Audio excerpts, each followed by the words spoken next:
Hai, bismillahirrahmanirrahim. Assalamualaikum warahmatullahi wabarakatuh dan selamat sejahtera. Bertemu kita dalam siri Google Apps for Education dalam siri Google Calendar. Pada kali ini saya ingin berkongsi dengan rakan-rakan mengenai bagaimana kita hendak membuat pendua acara ataupun event ke dalam kalender yang lain. Sebagai contoh, mungkin kita buat satu event itu yang wujud di dalam kalender bersama dengan para pelajar. Bagaimanapun kita nak adakan acara itu dihadiri oleh para guru ataupun para ibu bapa pelajar tersebut. So kita tak nak campurkan urusan di dalam kelas kita boleh wujudkan satu lagi kalender untuk parents ibu bapa agar mereka juga menerima notifikasi event-event yang kita lakukan ataupun yang kita hasilkan, rancangkan untuk anak-anak mereka. Okey, jom ikuti tutorial saya yang mudah dan ringkas bersama Cikgu Halijah ataupun You Hailey. Bismillahirrahmanirrahim. Okey, sebagai contoh di sini saya ada satu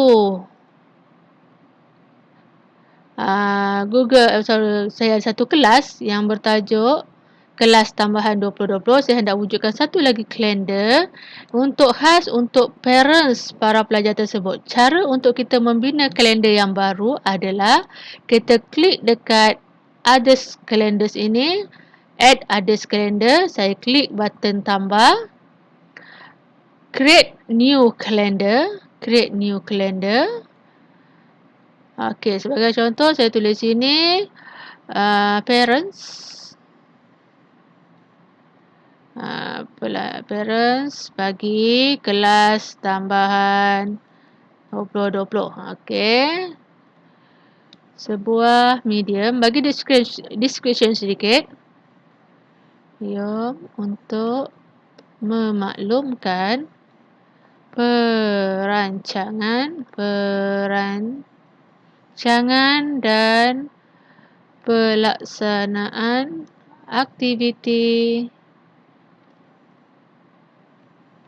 anak-anak puan bagi tahun ini. Sebagai contoh je lah, ini orang kata apa, bagi idea sedikit untuk rakan-rakan untuk lakukan mengikut kesesuaian di sekolah lah ya. Okay, so seterusnya kita create kalender. Okey, bagi sedikit masa untuk dia progress dan juga kita boleh klik configure untuk melihat apakah tetapan-tetapan yang mungkin kita boleh tetapkan untuk kalender ini. Okey, yang pertama kita boleh export kalender ini. Yang kedua, kita boleh automatic accept invitation.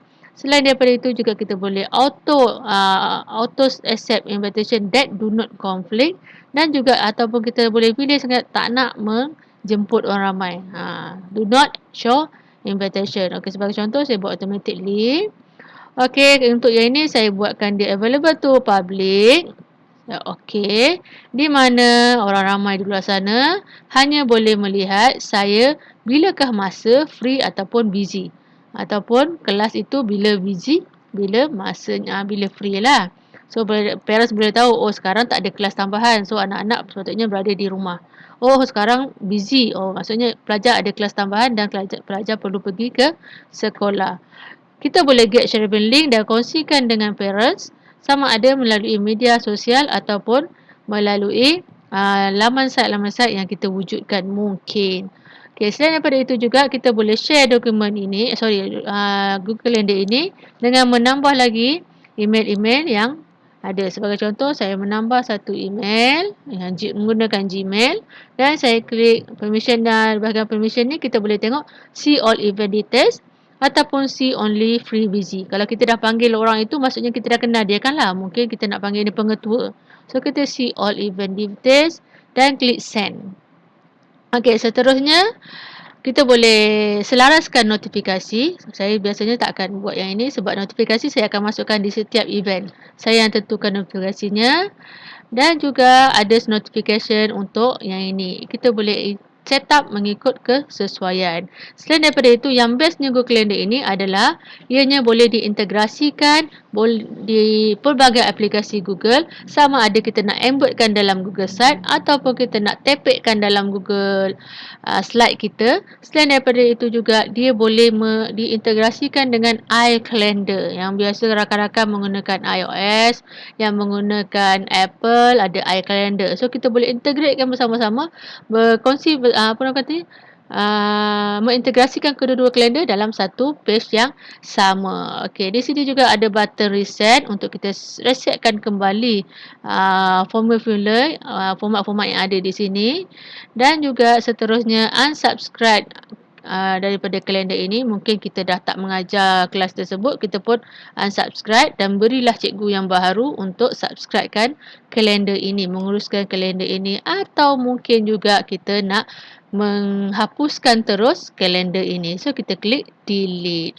So kalau di bahagian setting ni, saya kembali ke bahagian Google Calendar ini. Kalau kita scroll kat bawah sedikit, kita cari ada ke tidak parents tu. Okey. Di scroll ke bawah, kita boleh lihat mana parentsnya. Ni ada dah wujud parents kelas tambahan 2020. So itu saja perkongsian saya untuk siri yang pertama ini.